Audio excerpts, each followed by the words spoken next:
அங்கே ஆட்சி அமைக்கும்.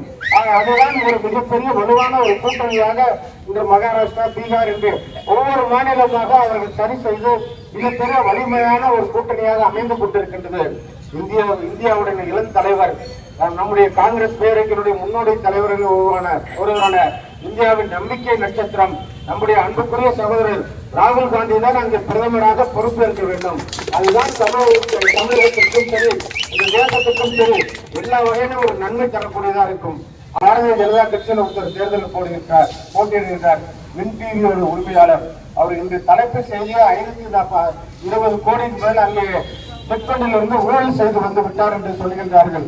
500 கோடிக்கு மேல் ஊழல் செய்தவர் அந்த ஊழல் பணத்திலே வந்து இங்கு லட்சக்கணக்கான பணத்தை தூக்கி வாரி வழங்கிவிட்டு தேர்தலில் நிற்கின்றார் சொல்லுகின்றார்கள். எவ்வளவு பெரிய ஊழல் ஆட்சியாக பாரதிய ஜனதா கட்சி இருக்கின்றது. அவர்களுடைய வேட்பாளர் இங்கே போட்டியிடக்கூடியவர் எவ்வளவு பெரிய ஊழல்வாதியாக இருக்கின்றார். இப்படிப்பட்டவரை நீங்கள் அங்கே தேர்தலில் போட்டியிட்டு இங்கே வெற்றி பெற்றால் நம்முடைய மாவட்டத்தினுடைய நிலைமை என்ன ஆகும் என்று நீங்களே நினைத்து பாருங்கள். அதெல்லாம் ஏன் திமுகவுக்கு இந்த முறை ஆதரவு தருகிறேன் என்று எல்லாம் கேட்டார்கள். நான் சொன்னேன், நீண்ட நாட்களாக எங்களுடைய கோரிக்கை ஒன்று இருந்தது. அது என்னவென்றால், நாங்கள் ஜாதி வாரியாக கணக்கெடுக்க வேண்டும் என்று நீண்ட நாட்களாக கோரி வருகின்றோம். கல்லர் சமுதாய மக்கள் எல்லாம் இன்றும் பிசியாக தான் இருக்கின்றோம். அதே போல அகமுடையர் பெருங்குடி மக்கள் எல்லாம் இன்னும் பிற்படுத்தப்பட்ட சமுதாயம் பிசியாக தான் இருக்கின்றோம். இந்த கல்லர்களுக்கும் இந்த அகமுடையர் பெருங்குடி மக்களுக்கும் இடஒதுக்கீடு வேண்டும், அதற்கு ஜாதி வாரியாக கணக்கெடுக்கணும் என்று நாங்கள் நீண்ட நாளாக கேட்கின்றோம். அதை தமிழகத்தினுடைய முதலமைச்சர் சொல்லுகின்றார், ஒவ்வொரு மேடையிலும் சொல்லுகின்றார், ஒவ்வொரு கூட்டத்திலும் அவர் பேசுகின்ற போது சொல்லுகின்றார், நான் கொடுத்த வாக்குறுதியிலே மிக முக்கியமான வாக்குறுதி ஜாதி வாரியாக கணக்கெடுப்பதுதான். 5 ஆண்டுகளுக்கு ஒரு முறை ஜாதி வாரியாக நான் கணக்கெடுத்து சமூக நீதியை காப்போம் என்று நம்முடைய தமிழகத்தினுடைய முதலமைச்சர் அன்பு சகோதரர் ஸ்டாலின் அவர்கள் தெரிவித்திருக்கின்றார். அதேதான் நம்முடைய நம்பிக்கை நட்சத்திரம் அடுத்த பிரதமராக பதவியேற்கக்கூடிய ராகுல் காந்தி அவர்களும் சொல்லுகின்றார். இதையே வலியுறுத்தி சொல்லுகின்றார், நானும் ஜாதி வாரியாக இந்தியா முழுமையாக கணக்கெடுப்பேன் என்று சொல்லுகின்றார். இப்பொழுது புரிகின்றதா ஏன் நான் இவர்களுக்கு ஆதரவு தருகின்றேன்? இந்திய மாநிலத்திலும் ஜாதி வாரியாக கணக்கெடுக்க முதலமைச்சரும் சம்மதிக்கின்றார். அடுத்த பிரதமராக பதவியேற்க இருக்கின்ற ராகுல் காந்தி அவர்களும் சொல்லுகின்றார், ஜாதி வாரியாக கணக்கெடுப்போம் என்று சொல்லுகின்றார்.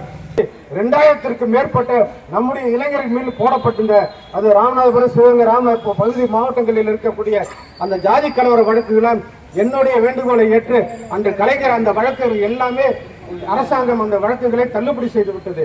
ஆக இப்படியெல்லாம் நமக்கு செய்தவர் யார் என்றால் திராவிட முன்னேற்ற கழக ஆட்சி தான் நமக்கு தொடர்ந்து நன்மை செய்து வருகின்றது. அதனால்தான் சொல்லுகின்றேன், திராவிட முன்னேற்ற கழகம் ஆட்சி செய்கின்ற போது நமக்கு நன்மை இருக்குது. இது ஒன்று கேட்பீர்கள், நம்முடைய அமமுக இருக்கின்றார், டிடிவி தினகரன் இருக்கின்றார், ஓ பன்னீர்செல்வம் இருக்கின்றார்கள். இவர்களெல்லாம் ஆட்சியின் உச்சத்தில் இருந்தவர்கள். 3 முறை தமிழகத்தினுடைய முதலமைச்சராக இருந்தார். 4 ஆண்டுகள் தொடர்ந்து தமிழகத்தினுடைய துணை முதல்வராக இருந்தார். இவர்களெல்லாம் இந்த சமுதாயத்திற்கு என்ன செய்திருக்கின்றார் ஒன்று சொல்லுங்கள். நான் அவ்வளவு வாகனங்கள் போறேன்னு இந்த வாண்டாயிரம்னா வருஷத்துக்கு வருஷம் வண்டி கூட போயிட்டே இருக்கு. இதுக்கு ஒரு முற்றுப்புள்ளி வைக்க வேண்டிய இவங்க செஞ்ச வேலை தெரியுமா? தேவருக்கு 144 தடை உத்தரவு போட்டார்கள்.